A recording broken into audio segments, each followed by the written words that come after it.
नमस्कार दोस्तों, मैं हूं सुरजीत श्यामल। आप देख रहे हैं वर्कर वॉइस .in। दोस्तों, सहारा इंडिया में अगर पैसा फंसा हुआ है तो कई वीडियो अलग अलग तरीके का यूट्यूब पर और फेसबुक पे आपको देखने के लिए मिला होगा।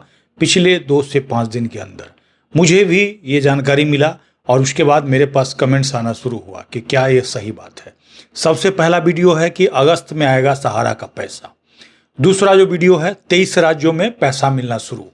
तो आज मैं इसी की हकीकत बताऊंगा और साथ ही अभी तक का जो लेटेस्ट अपडेट है आपको पैसा मिलने का पोर्टल के द्वारा, उसके बारे में भी बताऊंगा। इसके साथ ही जो 23 राज्यों में सहारा इंडिया का पैसा मिलने की बात की गई है उसमें भी ये भी बताऊंगा कि अलग अलग स्टेट में कितने लोगों को पैसा मिला, कितने लोगों को अभी भी नहीं मिला। जिन लोगों ने पोर्टल के ऊपर अप्लाई किया है इसको हम कहाँ से चेक कर पाएंगे, सारी जानकारी के लिए हमारे वीडियो पे बने रहे। आइए इसको स्टेप बाय स्टेप करके जानते हैं। दोस्तों, पूरे देश के अंदर सहारा इंडिया नाम का बहुत बड़ा फ्रॉड चल रहा था। सहारा के नाम पे पैसा लेकर के और आपको सोसाइटी का पेपर पकड़ा दिया जाता था। 2012 में सुप्रीम कोर्ट का आदेश आता है, आपको पैसा वापस न दे करके आपका कागज बदल दिया जाता है, आपसे फर्जी साइन लेकर के या फिर आपका फर्जी साइन करके। और ये न जाने पेपर का खेल कब तक चलता रहता। अचानक से फरवरी 2022 में मुझे जानकारी मिलती है और 16 फरवरी 2022 को पूरे देश को बताता हूँ, आप लोग का साथ मिलता है। उसके बाद पूरे देश के अंदर हमारे अपील पे सहारा के नाम पे पैसा जमा होना बंद होता है। अब पूरे देश के लोग सहारा का पैसा वापस मांग रहे हैं। इसके पीछे भी सेंट्रल रजिस्ट्रार को आपने जो लाखों चिट्ठियां लिखी थी उसी का नतीजा है। जागरूक रहेंगे तो आपका पैसा मिलेगा और जागरूक नहीं रहेंगे तो फिर से फंस सकते हैं। क्योंकि जिस तरह का यूट्यूब पे, फेसबुक पे आजकल आप वीडियो देखते होंगे, कहीं ना कहीं आपको फंसाने के लिए है। कई जगह आपको ये भी देखने के लिए मिलता होगा कि कई लोग ये कह रहे हैं कि ऑफिस खुलना चाहिए और ऑफिस से भुगतान होना चाहिए। और पता है ये लोग कौन है? सहारा के आदमी है। तो भैया ऑफिस खोल करके आप भुगतान दो ना, किसने मना कर रखा है? तो आप क्या चाहते हो? तो जो सहारा वाला सहारा सेविंग फंड खाते में पैसा है वो पैसा लेकर के देना चाहते हो, तो कहीं ना कहीं आपकी मंशा उसमें भी कमीशन खाने की है। लेकिन अभी जो 2 तरह के वीडियो अलग अलग जगहों पे आपको देखने के लिए मिल रहे होंगे, पहला ये कि अगस्त से सहारा का भुगतान होगा और दूसरा ये कि 23 राज्यों में सहारा का भुगतान शुरू।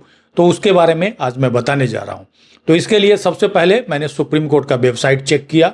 सहारा रिफंड पोर्टल वाला जिस केस में आदेश आया था, यानी कि पिनाकी पानी मोहंती वाला, इसके लिए आपको बता दूं कि लास्ट जो ऑर्डर हुआ है 12/9/2025 को। और ये हुआ है कब का? जब बिहार में इलेक्शन था विधानसभा का।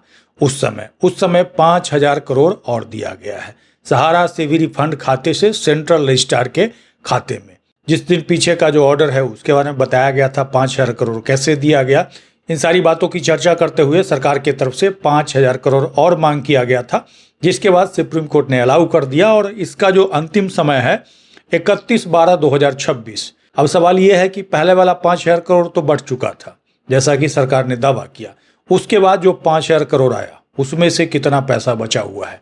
क्योंकि नया जो दावा कर रहे हैं कि 23 राज्यों में भुगतान शुरू, तो 23 राज्यों में तो भुगतान तब शुरू होगा ना जब सरकार के पास पैसा रिफंड खाते में आएगा। रिफंड खाते में पैसा नहीं रहेगा तो कैसे भुगतान होगा? तो इसके लिए हमने चेक किया कि सरकार के पास अभी कितना पैसा बचा हुआ है। तो रिफंड खाते में कितना पैसा बचा हुआ है इसके बारे में लोकसभा के अंदर सरकार समय समय पे जानकारी देती है। अभी इस बार जो सत्र चल रहा है उसमें सहारा के बारे में किसी ने मैटर नहीं उठाया। पिछले बार जो सत्र चल रहा है उसके हिसाब से जाकर के चेक कीजिएगा तो वहां पर 3 फरवरी 2026 को भी और एक अलग डेट में भी इसकी जानकारी दी गई है। लोकसभा में जो जानकारी दी गई है 8,429 करोड़ रुपया फरवरी 2026 तक दिया गया था। उसके बाद अभी चूंकि बीच में समय निकल गया है तो समझिए जो बचा हुआ जो पैसा है वो भी समाप्त हो गया होगा। बीच में कुछ पैसे जो सहारा सेविंग फंड खाते से आए थे 5,000 करोड़, उसमें इंटरेस्ट भी आया था, उसका भी पैसा दिया जा चुका है, जो कि अभी तक का अपडेट है। कहने का मतलब जो 10,000 करोड़ आया वो खत्म हो गया। तो वो किनको मिला ये भी जानना चाहेंगे तो इसी में मैं आपको बताता हूं कि अलग अलग राज्य में कितना लोगों ने दावा किया, कितने लोगों को पैसा मिला और अभी तक अगर आप क्लेम करेंगे तो कितना पैसा मिलेगा। इसकी भी जानकारी दूंगा, लेकिन सबसे पहले हम राज्यवार ब्यौरा आपको दिखा देते हैं। दोस्तों, जैसा कि हमने आपको बताया कि लोकसभा के अंदर जो सवाल उठा है वो 3 फरवरी 2026 को और इसके बाद 17 मार्च 2026 को। तो 3 फरवरी 2026 को श्री राजकुमार रोत ने जो सवाल पूछा है और उसमें जो आंकड़ा दिया गया है अमित शाह जी के द्वारा, इसको आकर के यहाँ पे पढ़ सकते हैं। और इसी में इन्होंने राज्यवार ब्यौरा दिया है, अलग अलग राज्य में कितने लोगों का आवेदन प्राप्त हुआ, कुल धन दावा राशि कितना था, कितना प्रोसेस किया गया आवेदन को, मतलब कितने व्यक्ति को दिया गया और कितना पैसा दिया गया। तो यहाँ पे आंध्र प्रदेश को देखिएगा तो यहाँ पे इतना आवेदन प्राप्त हुआ है जिसमें इतना करोड़ रुपया का दावा किया गया है, इतने यानी कि इतने लोगों को पैसा दिया गया है जिसमें से 197 करोड़ रुपया दिया गया है। बाकी अभी भी जो है दावा पेंडिंग है, यानी कि आधे लोगों को पैसा इन्होंने दे दिया है जितने लोगों का आवेदन आया है। इसी तरह अगर आप बिहार का देखिएगा तो यहाँ पे इतने आवेदन प्राप्त हुए हैं जिसमें से कुल धनराशि 18,062 करोड़ रुपया के लिए दावा किया गया है और जिसमें ये कह रहे हैं कि 1892 करोड़ रुपया दे दिया गया है और बाकी पैसा अभी भी पेंडिंग है। कितने लोगों को मिला है तो 9,68,713 लोगों को बिहार में मिल चुका है। एक बार कमेंट्स करके बताइएगा कि क्या सभी बिहार के लोगों को पैसा मिल गया। इसी तरह हिमाचल प्रदेश, झारखंड में इतने लोगों को पैसा मिल चुका है, 3,73,588 लोगों को 847 करोड़ और यहाँ पे 9,832 करोड़ का दावा किया गया है। जबकि हम तो ये कहते हैं कि 23 मार्च वाला अगर हटा देंगे या फिर जो भी जमाकर्ता की मृत्यु हो चुकी है उसको भी आवेदन करना शुरू करेंगे तो ये संख्या कितना बढ़ जाएगा ये आप आकर के खुद से चेक कर सकते हैं। तो इस तरह से आपने देखा कि अलग अलग स्टेट में कितने लोगों ने क्लेम किया है और कितने लोगों को पैसा मिला है। हालांकि अभी तक का जो रिफंड पोर्टल के ऊपर जाकर के चेक कीजिएगा तो सरकार की तरफ से जो दावा किया जा रहा है वो 10 लाख रुपया तक जिनका है उनसे दावा ले रहे हैं और ये दावा 19 नवंबर 2025 से लिया जा रहा है। कहने का मतलब अगर आपका टोटल 10 लाख अमाउंट है तो जाकर के पोर्टल के ऊपर क्लेम कर सकते हैं। ऐसे में फिर से एक सवाल उठता है कि 10 लाख रुपया तक का हम क्लेम करेंगे तो हमें कितना पैसा भी वापस मिलेगा। तो सबसे पहले मैं आपको ये बता दूं कि सहारा CRC रिफंड पोर्टल के लिए जो बैंक अकाउंट है, रिफंड खाता है, उसमें अभी पैसा नहीं है। तो अभी आप क्लेम करेंगे तो आपको कुछ भी पैसा नहीं मिलेगा। इसके लिए आपका मामला पेंडिंग रहेगा, ठंडे बस्ते में रहेगा। तो इसके बाद आप पूछिएगा कि पहले से अगर हमने क्लेम कर रखा है या फिर अभी हम क्लेम करेंगे तो कब तक हमें पैसा वापस मिलने की संभावना है। तो संभावना के बारे में इनकार नहीं किया जा सकता है, लेकिन जो पिनाकपानी मोहंती वाला मैटर है उसकी अगली सुनवाई का जो डेट है 12/9/2025 दिखा रहा है, यानी कि अगले महीने का दिखा रहा है। तो हो सकता है अगर सरकार की तरफ से फिर से पिटीशन लगा करके और पैसा की मांग किया जाता है तो हो सकता है कुछ पैसा आप लोग को फिर से मिल सकता है।